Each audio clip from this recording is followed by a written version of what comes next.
what these people do, for reasons I explain in my books, they feed off human energy and they manipulate the Earth's energy field, because, you know, we see our body, it appears to be solid, it appears to be physical. It's not. There's no such thing as the physical. I mean, quantum physics will tell you that. It's a hologram. It's illusory physical. And there are many levels to the human form, and one of them is an electromagnetic field that we call the human aura. And at the level of the electromagnetic, we can connect into the electromagnetic field of animals, of plants, of anything. And we certainly interact on that level with the electromagnetic field of the Earth. So we're in, if you kind of symbolize the Earth's magnetic field as the wireless internet, and the human form is like a computer that connects into that wireless internet, there is an interaction between the two. You know, when you go into a house or a building where there's been a lot of really negative things, you go, oh my goodness, it's horrible in here. Well, what's making you do that? You're picking up the distortions and imbalances in the electromagnetic field. And then you'll feel, you go to another place and you feel really high and joyous, because you are actually connecting into a balanced electromagnetic field and thus having a good experience. So where I'm going with this is that you can manipulate the population individually and collectively by accessing the electromagnetic field and of the people, and you can also trawl their energy, particularly if you can gather them together in large numbers. And another thing, and this, I know a lot of people listening to this will find this hard to take if they are new to it, but everything has an electromagnetic field. A flame has an electromagnetic field. A symbol has an electromagnetic field. A deity in a church has an electromagnetic field. You know, everything does. It's all energy in the end. And thus, we can be manipulated on that level by other electromagnetic fields. This network of bloodlines and secret societies, they don't have a whole language of symbolism like the all-seeing eye that you see on the dollar bill, like the pyramid and the flame and the six-pointed star, which is symbolic of Saturn. They don't have all these things for fun. They have them because they know they can have an impact. The Satanists don't work with the inverted pentagram because it's a laugh. They know that it has a energetic impact. That's why they've used these same symbols throughout thousands of years. You know, when insiders have been involved in some of these rituals around the world with leading politicians who've told me how they do Babylonian rituals and they do Druidic rituals. They don't follow those rituals because of just tradition. They follow those rituals because they worked it out a long time ago. The way to conduct the ritual, the colors, which are vibrations and electromagnetic fields themselves, and the words, which are vibrations from the vocal cords, etc., what the combination is needed to do to have the effect that you want. That's why they just keep repeating the same rituals generation after generation. And that you can have a satanic ritual. I mean, you know, when they had these ancient open sacrifices to the gods, they used to say they were sacrificing someone to the gods. Well, what were they sacrificing? They were sacrificing the energy field, the electromagnetic energy field, because the more terrified you become, the more you know, in extreme fear you become, that has an effect on your electromagnetic field. It takes it into a certain frequency band which can then be trawled, and you can do this individually, and it's widely documented how that's happened over the years and still is, or you can do it collectively. Because, you know, when you go to a football match and the crowd is really excited, people say, oh, the atmosphere was unbelievable. You know, the hairs on the back of my neck were standing up. Well, what is atmosphere? It is the energy of excitement electromagnetically generated by the sum total of the crowd. That's why the hairs stand up on your back of the neck. It's an electromagnetic field. And they set up these mass rituals all the time in religions, and not least in this country through the royal family, where they trawl the energy of the people. And so if you, there's this great line, energy flows where attention goes. I was talking on the Alex Jones show the other day, and he was saying how he's experienced feeling someone was looking at him, behind him, in a restaurant maybe, and he's turned round and he's seen this person looking at him. Well, what has he been feeling? He's been feeling the energetic connection that is made when you focus. So the person is focusing on him, and what people would say, he's looking at me intensely. But that focus on an electromagnetic level generates a connection, and that's what you feel when you feel, I just feel someone's looking at me, and you turn around and they are.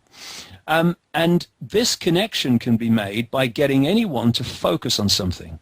And if you can get them to focus on the symbols, whether they're people or whether they are symbols in churches or what have you, of this network, you focus their attention, you make that energetic connection, and you control their energy through it.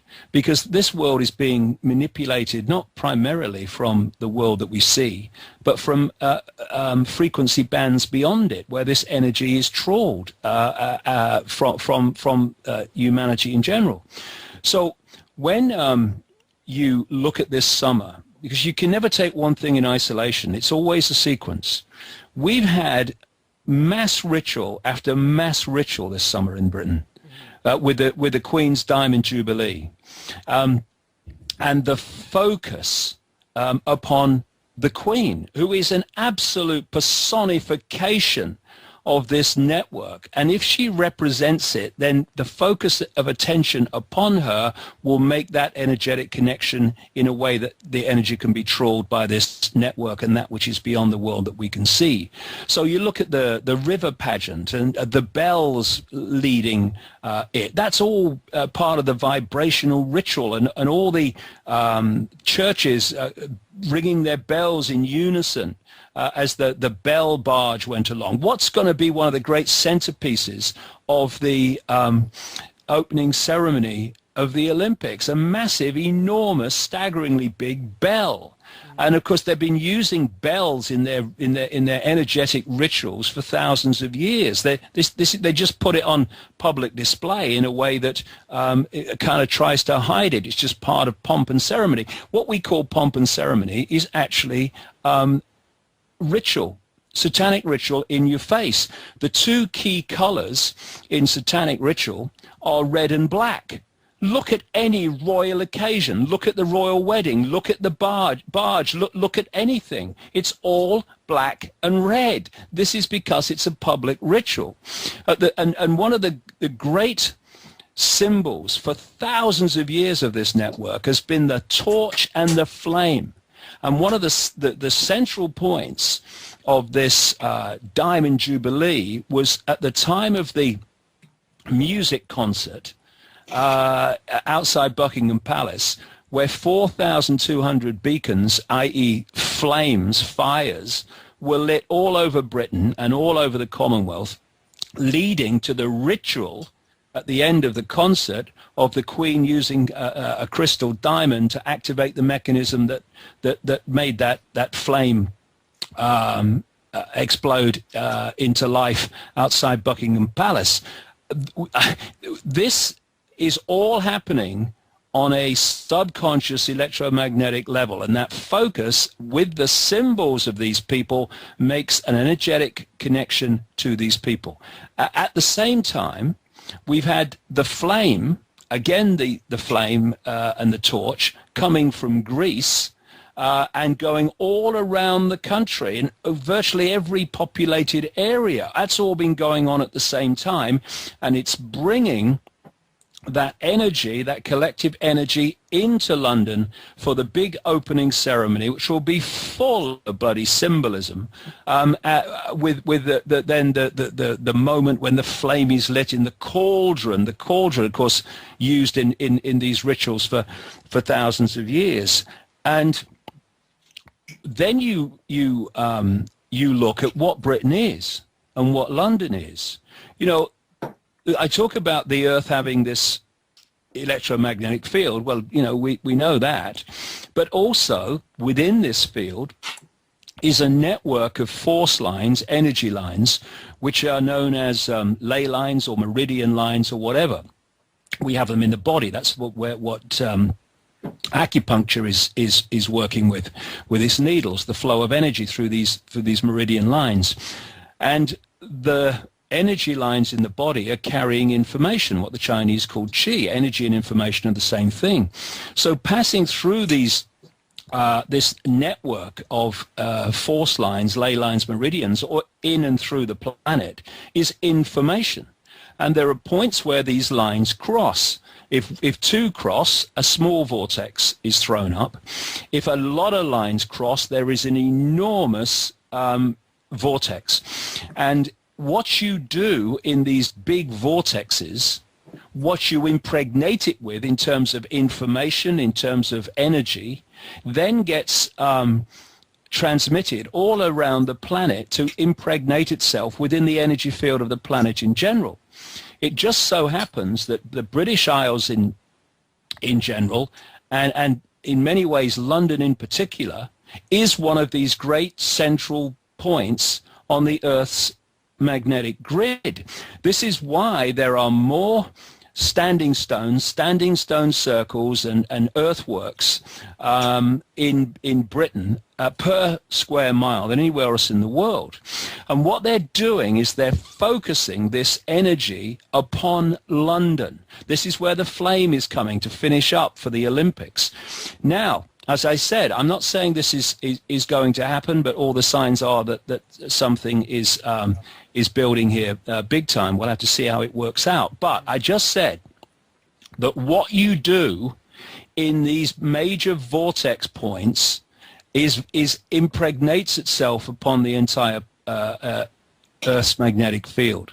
So having focused this energy, this electromagnetic energy upon London through this summer of ritual, should they, in that vortex, during or after the Olympics, have a massive negative event, then its impact, not just upon the Earth's field, but on the global psyche of humanity, will be absolutely enormous. You know, there are organizations that have measuring devices at different points around the world, which are measuring changes in the Earth's magnetic field. At the time of 9/11, as the information started to circulate of what had happened, and people were doing what? Focusing on an incredibly negative event all over the world on the television. At that point, there were massive spikes in the electromagnetic field. And because we are interacting with it all the time, what they do to us in terms of manipulating our mental and emotional state impacts upon the field, and what they do to the field impacts upon us. And this is the level it's all going on. And this is the level that this whole summer of ritual is going on. And it is very possible, not saying it's going to happen, but it is very possible that they will try to do something before the summer is out that will impact in the way that I'm talking about.